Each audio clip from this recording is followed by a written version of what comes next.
जितेंद्र आव्हाड. अध्यक्ष महोदय, या सभागृहात 293च्या प्रस्तावावरती मी बोलायला उभा आहे. अध्यक्ष महोदय, मागच्या अधिवेशनामध्ये मी ठाण्यामधल्या एका मोठ्या जमीन घोटाळ्याचा इथे काही कागदपत्र देऊन उल्लेख केला होता. त्या घोटाळ्याबाबत मुख्यमंत्री बोलताना असं म्हणाले होते की याच्यामध्ये घोटाळा स्पष्ट दिसतोय, याच्यामध्ये मला सावळा गोंधळ झालेला दिसतोय आणि त्यामुळे या संपूर्ण प्रकरणाची योग्य ती चौकशी करून न्याय केला जाईल. मला अध्यक्ष माहित नाही, कोएलिशन गव्हर्नमेंटच्या कंपल्शनमुळे की काय, पण खमक्या मुख्यमंत्र्यांकडनं न्याय देताना काही दिसत नाही. अध्यक्ष महोदय, 2.5 ते 3 हजार कोटी रुपयाचा घोटाळा आहे. रतनजी प्रेमजी ट्रस्ट नावाची एक मोठा ट्रस्ट आहे ठाण्यामध्ये. हजारो एकर जमिनी आहेत. या ट्रस्टचा गेल्या अनेक वर्षाचा कारभाराचा आलेख बघितला असता, तपशील बघितला असता, खोटीपणाची कागदपत्र तयार करायची, कुळाला केस घालायला लावायची, ट्रस्टनी जाऊन सांगायचा हा कुळ होता आणि जमिनी व्यवस्थित मोकळ्या करून द्यायच्या.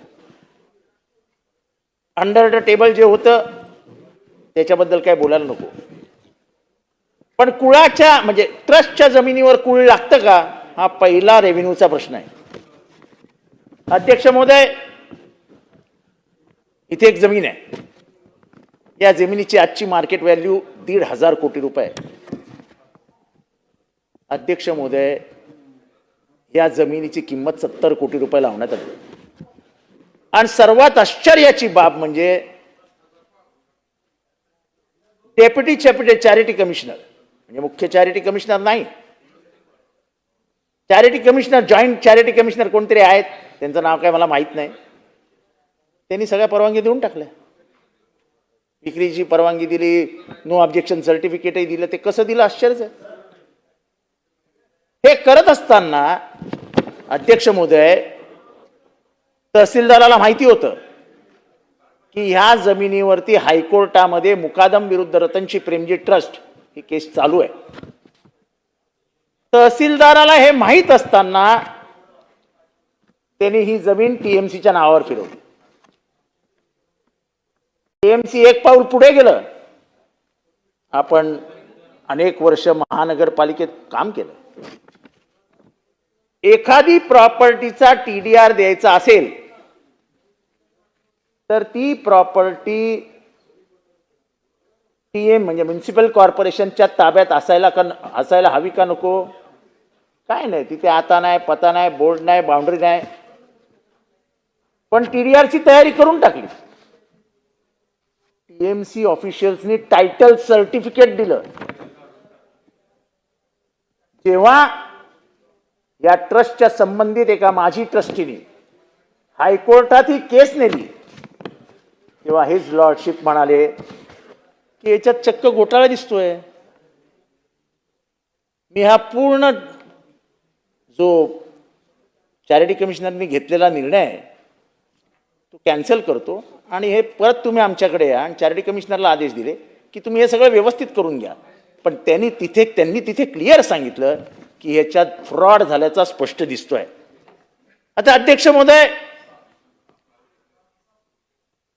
त्याच्यात एक केसरियाजी कॅपिटल नावाचा फॅक्टर इन्व्हॉल्ड आहे. आता केसरियाजी कॅपिटल कोण आहे? तर मुलुंडला एक non banking finance agency NBFC आहे. चॅरिटी कमिशनरने सांगितलं की तुम्हाला 125 कोटी रुपयाचा काय गॅरंटी द्यावी लागेल. त्यांनी केसरियाजी कॅपिटल तयार केली. केसरियाजी कॅपिटलकडे बँकेमध्ये 150 रुपये नाही, 150 रुपये ऑन रेकॉर्ड ना, ऑडिटेड अकाउंट आहे त्यांचं ऑनलाईन. त्यांनी दिली ना 125 कोटीची बँक गॅरंटी देऊन टाकली. म्हणजे ती MBFCनी द्यायची असते, जी काय द्यायची असते. कुठनं दिली, काय दिली, कोणी चौकशी करायला काय कोणाला वेळच नाही. कारण का खालपासनं वरपर्यंत प्रत्येक ऑफिसर ह्याच्यात गुंतलेला होता. प्रत्येक ऑफिसर, तहसीलदार ऑफिस गुंतलेलं होतं, TLR गुंतलेला होता, TMC ऑफिशियल्स गुंतलेले होते. आणि जेव्हा हायकोर्टाने बांबू घातला तेव्हा कुठे जागेवर आले.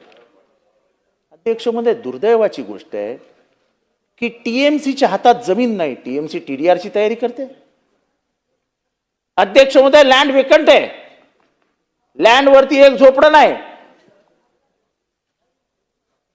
आणि TDR कशावर क्लेम केलाय, तर म्हणे तिथे झोपड्या आहेत. झोपड्या दाखवल की नाही. माझ्या पुढे पूर्ण लँडचा गेल्या 1 वर्षाचा सर्वे आहे, दर आठवड्याचे व्हिडिओ आहेत. एक झोपडी नसताना त्यांना TDR देण्यासाठी TMC झोपड्या आहेत असं दाखवायला तयार होतं. आमची मुख्यमंत्र्यांकडनं माफक अपेक्षा आहे. तुम्ही आम्हाला सांगता की सुप्रीम कोर्टाने स्टेटस को दिलाय, पण सुप्रीम कोर्टाने शब्द काय वापरले, त्याने हायकोर्टाच्या ऑर्डरवर स्टेटस को नाही दिलाय. परिस्थिती जैसे थे ठेवा म्हणून इन्क्वायरीवरती रोख लावायला सांगितलेलं नाहीये. अध्यक्ष महोदय, बँकिन नावाचे जे याचे परचेसर आहेत त्यांनी केलेले जे व्यवहार आहेत ते तपासले तर ही बाब धक्कादायक आहे. ते ॲग्रीमेंट करतात कधी, त्या चॅरिटी कमिशनरनी ज्या अटी घातल्या त्या फुलफिल करण्यासाठी एक मोठा एजन्सी घेऊन येतात, त्याच्याशी ॲग्रीमेंट करतात, त्या ॲग्रीमेंटवरनं टेंडर भरतात आणि टेंडर मंजूर झाल्या जी मोठी पार्टी असते ती रेजिग्नेशन देऊन बाहेर पडते. अरे काय येडे समजता काय लोकांना. अशाच प्रकारचे 5 FIR या रतनजी प्रेमजी ट्रस्ट विरुद्ध ठाण्याच्या पोलिसांकडे आहेत. काय माहित नाही ठाण्याच्या पोलिसांचा आणि रतनजी प्रेमजी ट्रस्टचं कुठले प्रेमळ नात्याचे संबंध आहेत. आजपर्यंत या 5 FIR विरुद्ध FIR तर नोंदवले, पण 5 FIR मध्ये रतनजी प्रेमजी ट्रस्टचा जो कोणी आहे चालवणारा त्याला साधं चौकशीसाठी सुद्धा बोलवलं नाही. मग FIR नोंदवता कशाला. याचा अर्थ या संपूर्ण डिलिंगच्या मागे पॉलिटिकल हात आहे. हा पॉलिटिकल हात मला माहिती आहे. ज्या अर्थी मुख्यमंत्री याच्याकडे थोडंसं एक पाऊल मागे जातात त्या अर्थी पॉलिटिकल प्रेशरचा वापर झाला आहे. हा आरोप आहे माझा आणि मी हे पुराव्यानिशी सिद्ध करून देईन. त्याचं कारण ज्या गतीने पोलीस इन्क्वायरी स्टार्ट झाली होती त्याच गतीने रिव्हर्स गिअर पडला. जे पोलीस आम्हाला सांगत होते काय दिवसाचा खेळ आहे, साला एकदम बेकार झालेलं आहे, जे काय झालंय ते संपूर्णच टाकतो, ते पोलीस आम्हाला सांगतात साहेब तुम्ही समजून घ्या ना, साहेब तुम्ही समजून घ्या ना. अरे काय समजायचं. 2,500 कोटीच्या जमिनीचा व्यवहार 100 कोटीमध्ये आटपून त्याचा मलिदा घशात घालण्याचं काम जर कणूक करत असेल आणि शासनाचं नुकसान होणार असेल तर शासकीय यंत्रणेने काय करायचं एकदा शासनाने ठरवावं. अध्यक्ष महोदय, हे बोगस बँक गॅरंटी हे सगळं इकॉनॉमिक ऑफेन्स विंगच्या हातात आहे. स्टेटस कोचा अर्थ हा होत नाही की पोलीस इन्क्वायरी देखील धीम्या गतीने करावी. पण अध्यक्ष महोदय, या प्रकरणामध्ये ते होत आहे आणि हे गंभीर आहे. तहसीलदार उलट काम करतो, TILR उलट काम करतो, ठाणे महानगरपालिकेचे उलटे काम करतात. आणि मी इथे सांगतो, जर मी आयुक्तांना फोन करून सांगितलं नसतं की साहेब या फायलीवर सही करू नका, अडचणीत याल, संध्याकाळपर्यंत त्या फायलीवर हा व्यवहार जो सांभाळतोय जो पॉलिटिकल माणूस आहे त्याच्या आग्रहाखातर आमच्या आयुक्तांनी सही करून टाकली असती.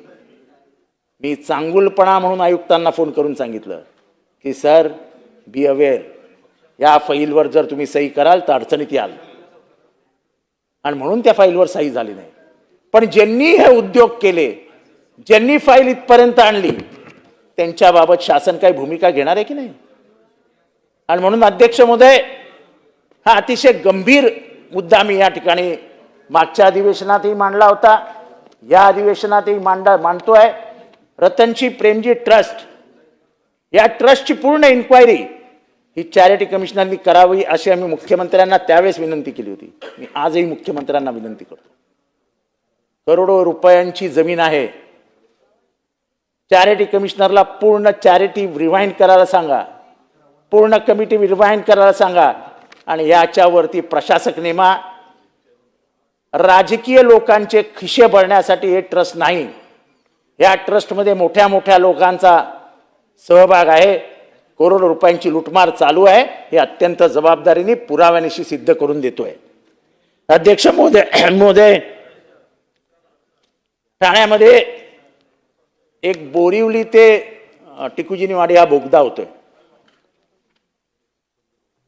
अध्यक्ष महोदय, आजकाल महाराष्ट्र आणि बोगद्याचं नातं खूप जवळचं झालंय.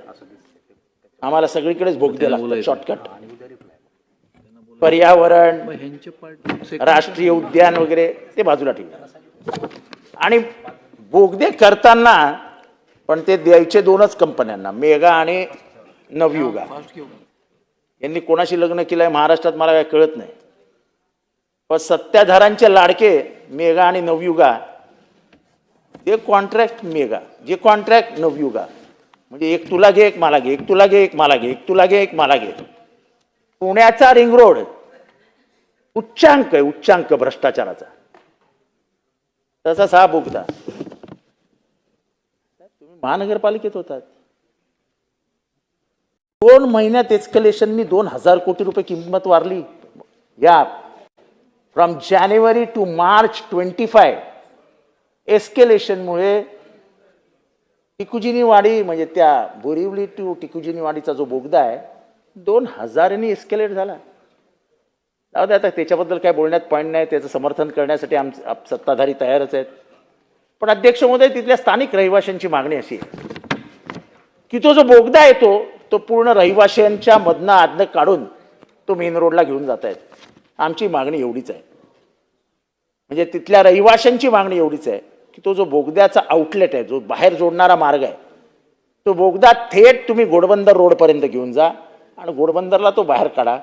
म्हणजे तिथे शांतताप्रिय लोकांनी, आपण जंगल परिसरात राहायला जातो आहोत, आपण राष्ट्रीय उद्यानाच्या जवळ राहायला जातोय, निसर्ग सौंदर्याच्या जवळ राहायला जातो आहोत म्हणून घरं घेतली होती. ते सगळं नष्ट झालेलं आहे. अरे कमीत कमी त्या गाड्यांकडे ते चिरडून मरणार नाहीत, त्यांच्या पोरं बाळा ॲक्सिडेंटमध्ये मरणार नाहीत, ज्येष्ठ नागरिकांना बसायला जागा मिळणार नाही, अशी तर व्यवस्था करू नका. आणि म्हणून तिथे आंदोलन झालं. माझी विनंती आहे, आमचे एकनाथ शिंदे साहेबच त्याचे मंत्री आहेत. आता त्याने अर्धवट मागणी मान्य केली की अर्ध्या रस्त्यावर आणूया. युनियाबॅक्स नावाची कंपनी आहे, युनियाबॅक्स. एका साईडला युनियाबॅक्स आहे, एका साईडला TMTचा डेपो आहे. कोणाबद्दल प्रेम आहे तुम्हाला? युनियाबॅक्सच्या मालकाबद्दल? जर एवढ्या 2 मोठ्या जमिनी तुमच्याकडे आहेत तर त्याच्या बाजूनी तुम्ही रस्ता काढा ना, त्याच्यामधनं रस्ता काढा ना. पण त्या जमिनींच्या इथेच तो बोगदा उघडायचा, हे कशासाठी?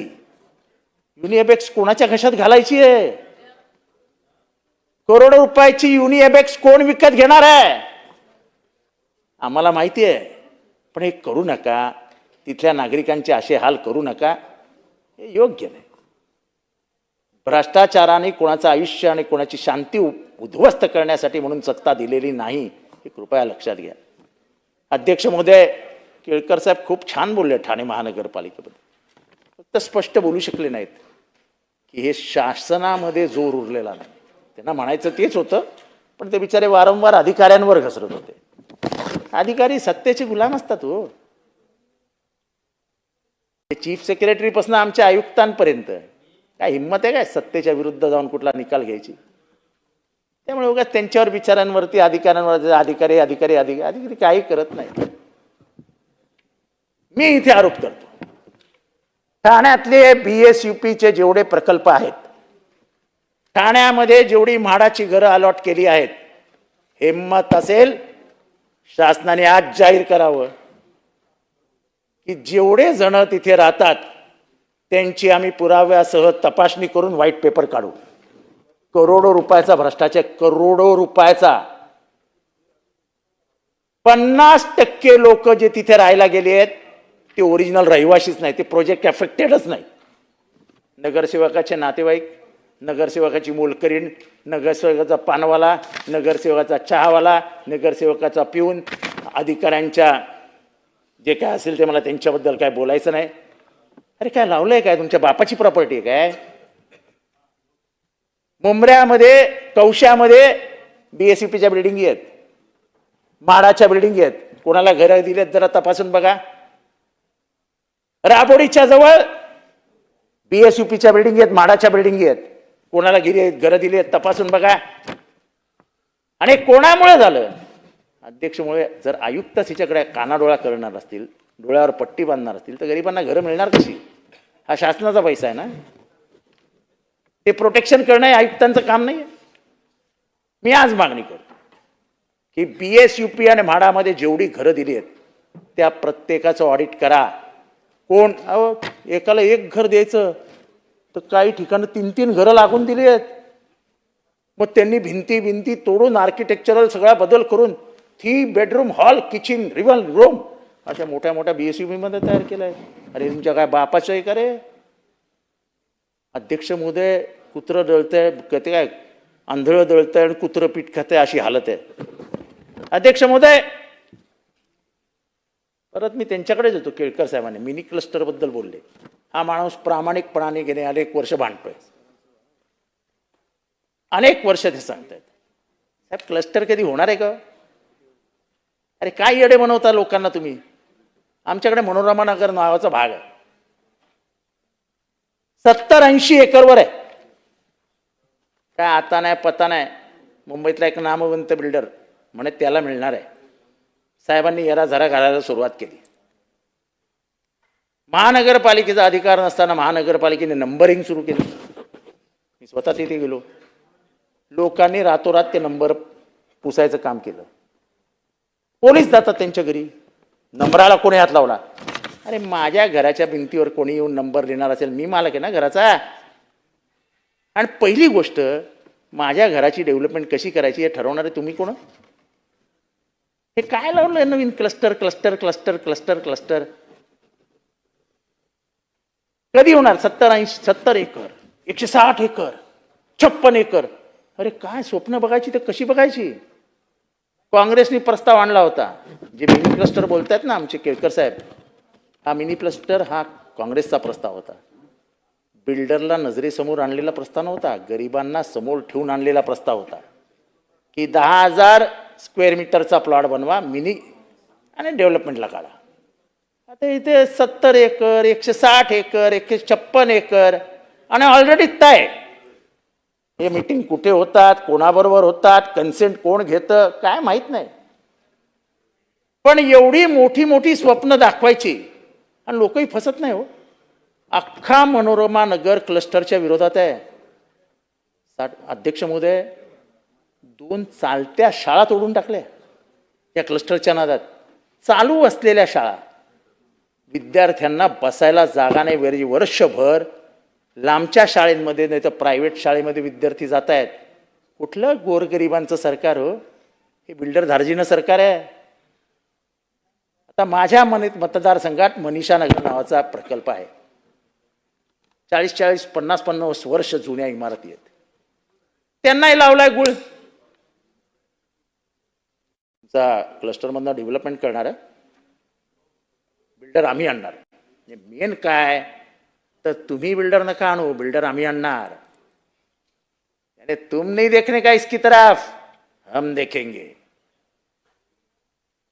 विटाव्यामध्ये कमीत कमी 25 एकरवर झोपडपट्टी आहे.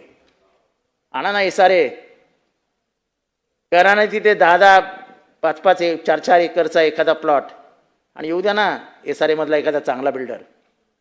कशाला पाहिजे क्लस्टर? क्लस्टर तुम्हाला ह्याच्यासाठी हवं आहे कारण क्लस्टरचा एक अधिकारी महानगरपालिकेत बसतो आणि महानगरपालिकेत बसून महानगरपालिकेच्या साहेब सगळ्यांना जेवढा विरोधी पक्षाला वेळ दिला तेवढाच मला मी घेणार नाही. चर्चा संपवायची आहे सगळ्यांना. नाही पण अध्यक्ष महोदय जेवढा विरोधी पक्ष सगळ्यांना जेवढा वेळ दिला तेवढा मला दिला पाहिजे.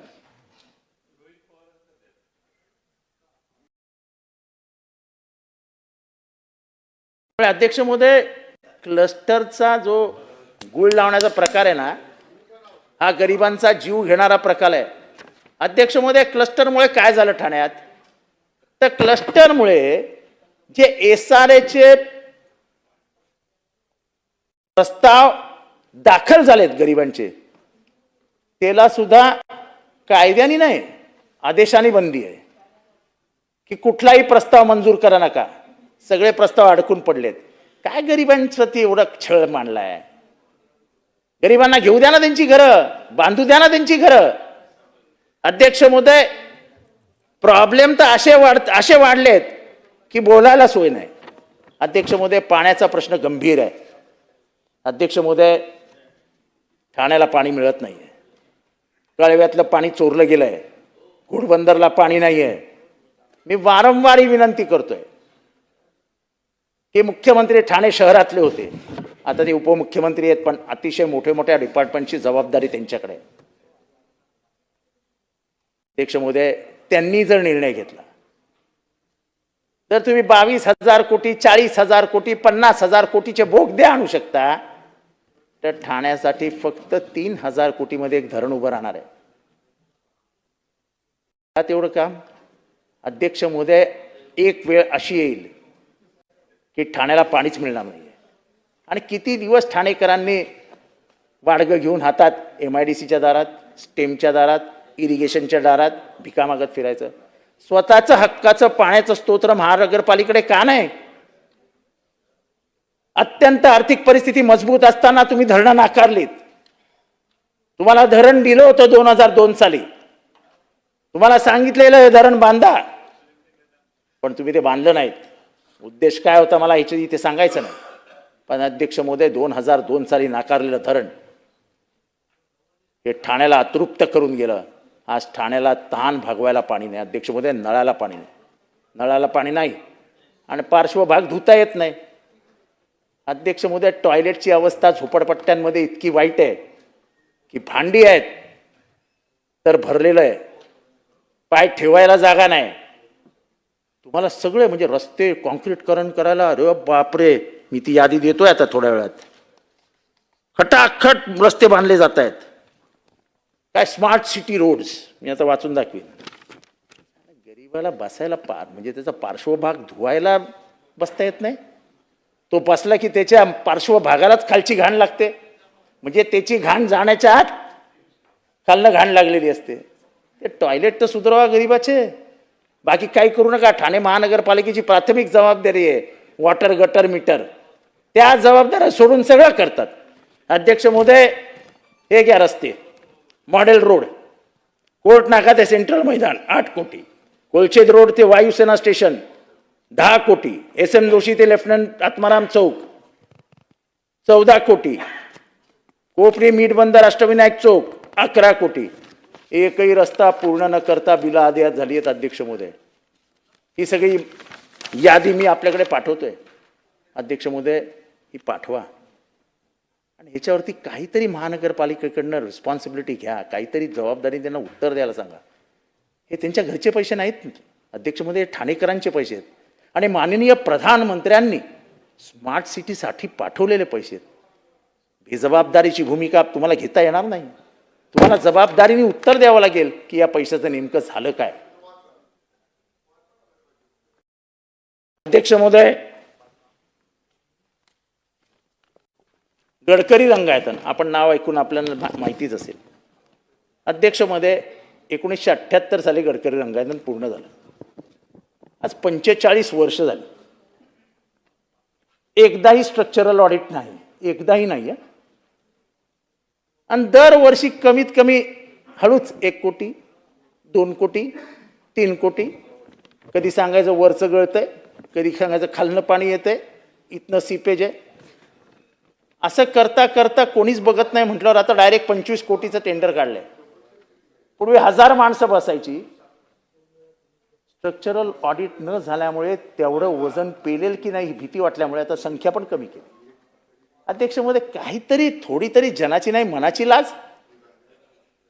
एकीकडे गरिबांच्या बिल्डिंगीला 30 वर्ष झाली, 35 वर्ष झाली की C1, A1, 2-1, B1, T1, आणि गडकरी रंगायतांना केवळ पैसे खायला मिळतात म्हणून तुम्ही त्यांना कॅटेगरीज देणार नाही, त्याचं स्ट्रक्चरल ऑडिटच करणार नाही.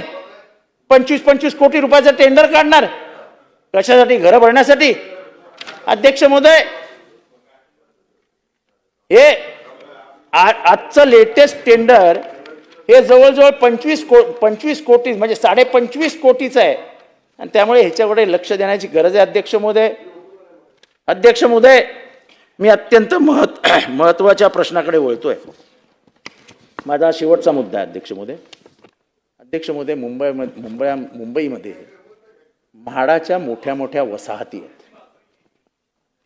मी जेव्हा गृहनिर्माण मंत्री होतो तेव्हा SPP नगरचे रहिवासी माझ्याकडे आले होते आणि त्यांचा पूर्ण पुनर्विकासाचा प्रस्तावाला जवळजवळ मान्यता देऊन सगळी तयारी करून ठेवली होती. पण नंतर मंत्रिमंडळ गेलं, त्यांचं विचारांचं स्वप्न तसंच राहिलं. अध्यक्ष महोदय, हे आपल्याला हे सगळं माहिती आहे की आपल्याकडे 79A नावाचा एक अधिकार होता. आता मी 50 वर्ष त्या बिल्डिंगमध्ये राहतो. माझा विकासक कोण असावा हे माझा अधिकार नाही. जनरल बॉडीने ठरवलं की X हा आमचा विकासक, तर ठीक आहे ना बाबा, तुझी मान्यता आहे ना त्याला, तुम्हाला सगळ्यांना पटतंय ना हा विकासक, तर कर ना, तो विकासक घे. ही भूमिका आपल्या सगळ्यांची पाहिजे. नाही, आता तसं नाही. आता आम्ही ठरवणार तुझा विकासक कोण आहे, कारण आमच्या मित्रांना ते हवं आहे. आम्ही काम तुमच्यासाठी करत नाही, तुम्ही फक्त मतं देण्यासाठी आहात. तुमची एकदा मतं आली की मग आम्ही ठरवणार तुमचं भविष्य. अध्यक्ष महोदय, लोकशाही मूल्यांची पायमल्ली आहे. 79A हा राज्य सरकारने केलेल्या कायद्यातनं निर्माण झालेला अधिकार होता, तो अधिकारच काढून घेतलाय. आणि हा इथेच नाही तर अशा 20-22 वसाहती आहेत ज्याचा लूट करण्यासाठी म्हणून CNDA आणलं जात आहे. 79A हा कायदा आहे ना, तरतूद आहे.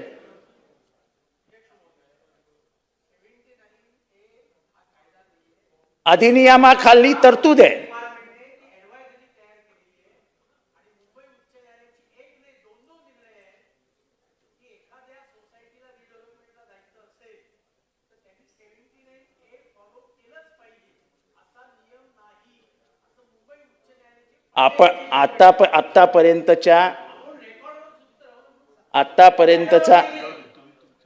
आतापर्यंत जेवढे गृहनिर्माण प्रकल्प सँक्शन झाले आणि पुढे गेले भातखळकर साहेब, त्यांनी सगळ्यांनी 79A फॉलो केलं आणि मुंबईत ते फॉलो केलं जातं.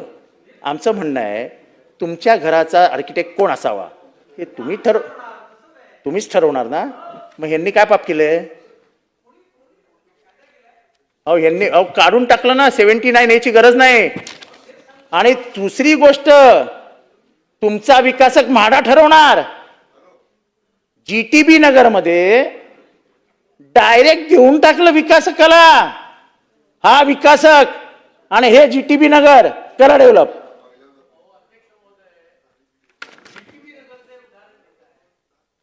त्याच्यावर कमिटी नेमली होती राज्य सरकारने आणि त्या कमिटीने हे सजेशन केलं की म्हाडाने द्यावं.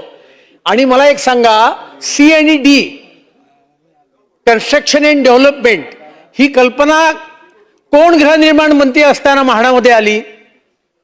त्या गृहनिर्माण मंत्र्यांचं नाव सांगा. मोतीलाल नगरचं टेंडर कोणी काढलं या स्कीमच्या खाली? सगळ्यांना माहिती आहे. उद्या आपलं इतकं सदनाला चुकीचं कृपया सांगू नका. आपण फार सिनियर सदस्य आहात, आपल्याकडे अपेक्षा नाही. मी सांगतो ना, CNDAचं टेंडर काढलं पण कोणाला द्यावं असे निर्देश नाही दिले. निर्देश दिले ना. निर्देश दिलेत.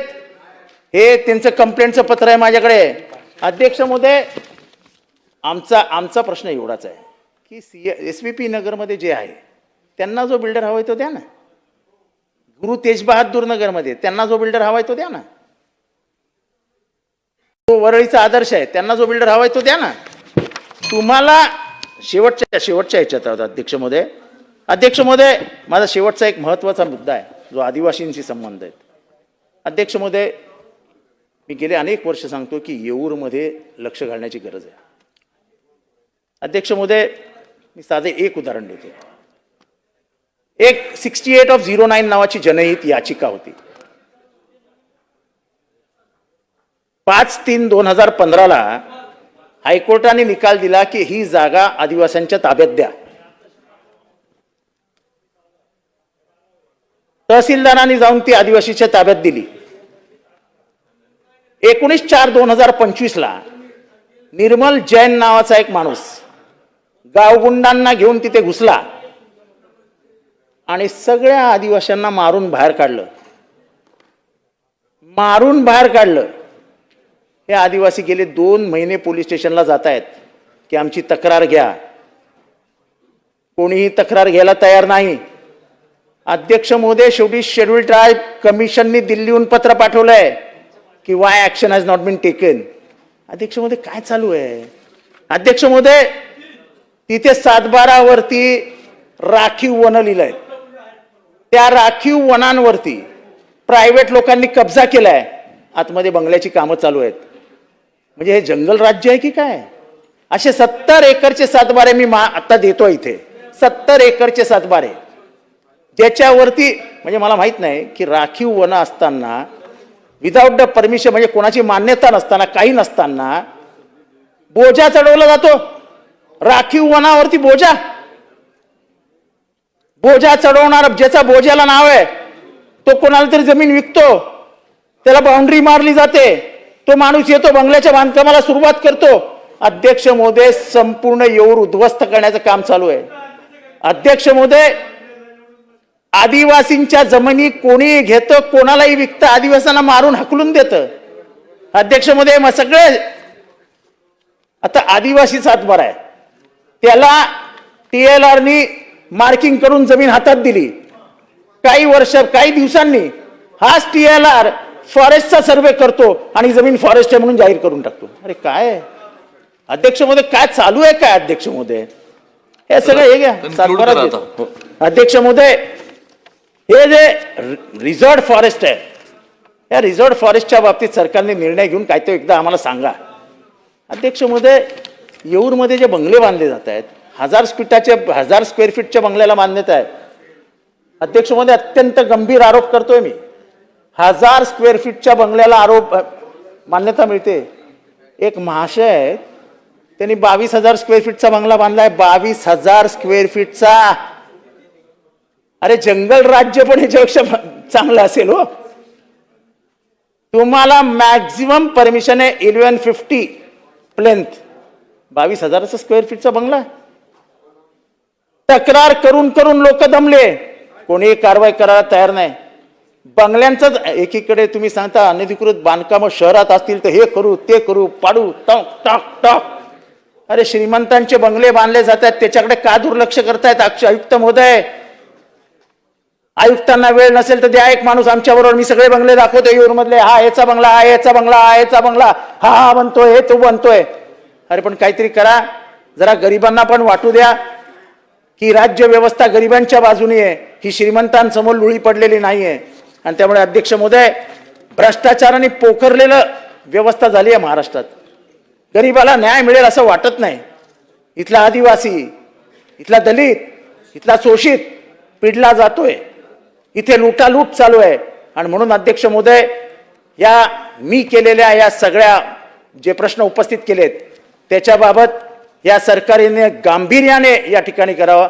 मी परत एकदा सांगतोय अध्यक्ष महोदय, माननीय मुख्यमंत्र्यांनी दिलेला विधानसभेतला शब्द आहे, विधानसभेत त्यांनी केलेलं विधान आहे की रतनजी प्रेमजी ट्रस्ट मध्ये झालेला घोटाळा हा गंभीर आहे आणि त्याबाबत सरकार लवकरच योग्य निर्णय घेईल. त्यांनी पोलीस हस्तक्षेपाला देखील आदेश दिले होते. तुम्हाला जरी कोर्टात स्टेटस को असला आणि तुम्ही तो न सांगत असाल तरी तुमचे पोलीस ज्याला घाबरवायचं आहे त्यांना फोन करून घाबरवतातच आहे. रतनजी प्रेमजी ट्रस्टच्या बाजूने आपल्याला कागदपत्र तयार करायची आहेत. असा प्रयत्न पोलिसांचा चालू आहे. जर 2,500 कोटींचा घोटाळा तुम्ही अशा पद्धतीने दाबत असाल तर तुम्ही सरकारचं नुकसान करत आहात. मुख्यमंत्र्यांकडनं या आमच्या अपेक्षा नाहीत. मुख्यमंत्र्यांची स्वतःची एक आपली धन्यवाद. आगळी वेगळी इमेज आहे, ती त्यांनी टिकून ठेवावी. राजकीय दबावाखाली न येता असल्या या चोर लबाडांना पाठीशी घालू नये एवढीच विनंती करतो. थांबवतो. चेतन जय हिंद, तुपे. जय महाराष्ट्र, जय भीम.